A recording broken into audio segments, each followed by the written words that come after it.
у нас сейчас вообще вот этот, как бы перепись показала и наши слабые места, куда мы не обращали долгое время свое внимание, это, конечно же, Приурале, Заурале, ну и вообще история татар за пределами Республики Татарстан.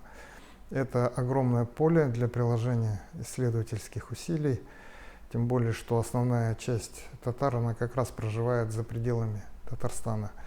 И мы сейчас планируем провести определенные структурные изменения, уже проводим их в институте, с тем, чтобы сконцентрировать лучшие научные силы на самых актуальных и приоритетных направлениях. Проводить разделение какое-то, искать отличия между средневековыми татарами Заказани или нагайскими татарами, которые кочевали в Закамье, очень трудно.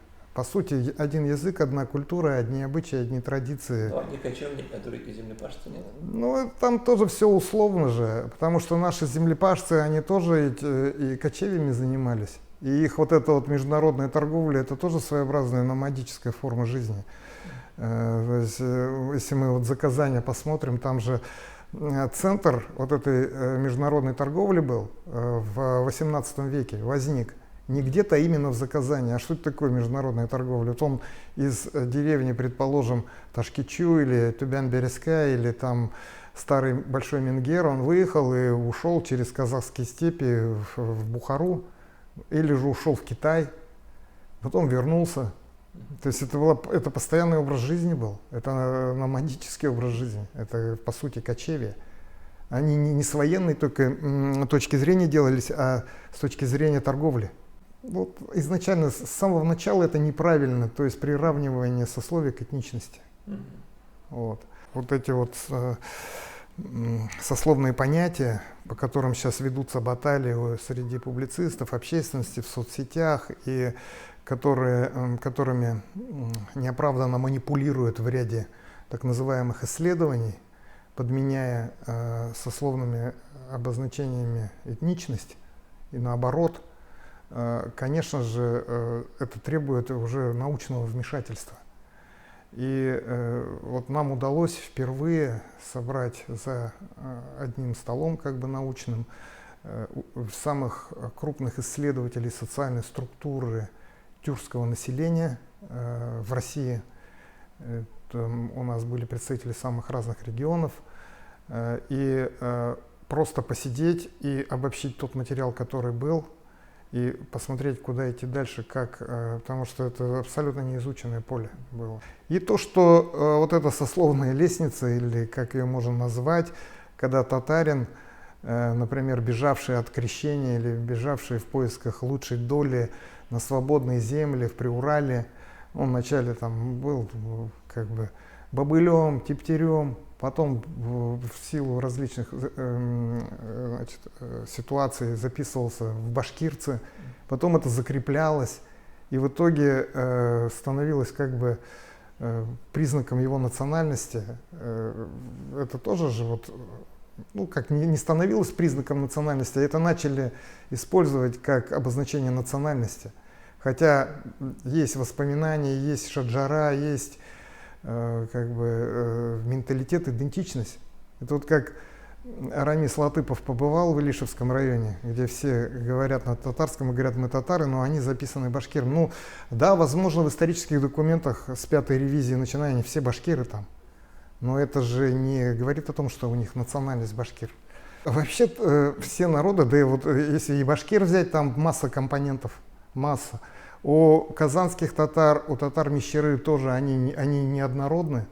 Это же большие народы, имперские народы, которые вобрали в себя разные рода, племена. И у татар, например, вот за Казани, лингвисты наши, когда изучают язык татар за Казани, особенно язык татар Высокогорского района, они отмечают влияние. Значит, определенных активистов, возможно, себя решили в такую секту отделить. Но на самом деле башкирский народ, я не думаю, что он как бы себя чувствует отдельно от нашей культуры, от наших писателей, от наших музыкантов. И как татары тоже не чувствуют отделенности. Общая культура есть. Так да? Общая культура есть, да и история в принципе общая. Тукай, Габдулла Тукай, мне кажется, для всех близок. И для татар Сибири, и для татар Астрахани, и, конечно, для татар Мещеры. Для всех это великий поэт. Хади Такташ, татарин из Мещерского края, это же любимец всего татарского народа своей лирикой. Вот что, это наша культура, это основа единства. История и культура — это основа единства. Есть такие вот противоречия, вот как у нас сейчас интеллигенция сражается в соцсетях, но я не думаю, что есть такие сражения между людьми в самом Башкортостане. Мы проводили генетические исследования, мы четко видим эти роды. Но с развитием капиталистических отношений родовая система не выдерживает. Татары — это буржуазная нация.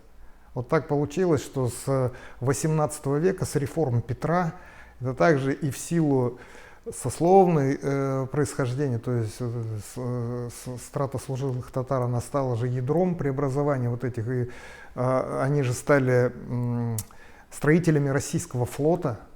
Вот эти вот огромные ресурсы людские, да, экономические, и, по сути, происходившие параллельно экономические преобразования, они нашу знать постепенно превратили в мощную торговую силу.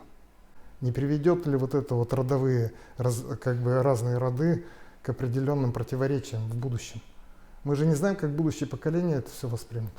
Предположим, в 17-18 веке еще выполняли свои военные функции по защите границы на засечной линии, то уже татары за Казани, например, это строители флота, лашманы, ну и татары Мещеры тоже, они перешли в лашманы потом после вот этой пограничной службы.